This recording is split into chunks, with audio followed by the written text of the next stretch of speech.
Welcome to Virupakshi news channel. వార్తలు చదువుతున్నది విరూపాక్షి లతారెడ్డి. ఈనాటి వార్తా విశేషాలు మీకోసం. మాజీ మంత్రి అంబటి రాంబాబుకు చెవిరెడ్డి పరామర్శ. చెవిరెడ్డిని చూడగానే ఆలింగనం చేసుకున్న అంబటి రాంబాబు. వైఎస్ఆర్ కాలం నుంచే ఆ ఇద్దరి మధ్యన మంచి అనుబంధం. అంబటి కుటుంబంతో మరింతగా పెరిగిన బంధం. అక్రమ కేసులతో భయపెట్టలేరని మరోసారి హెచ్చరిక.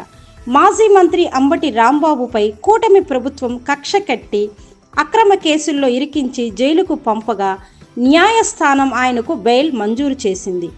దీంతో బయటకు వచ్చిన అంబటి రాంబాబును రాష్ట్ర ప్రభుత్వ మాజీ విప్, రాష్ట్ర వైఎస్ఆర్ కాంగ్రెస్ పార్టీ ప్రధాన కార్యదర్శి చెవిరెడ్డి భాస్కర్ రెడ్డి ఆయన ఇంటికి వెళ్లి గురువారం పరామర్శించారు. చెవిరెడ్డిని చూడగానే అంబటి ఆలింగనం చేసుకున్నారు.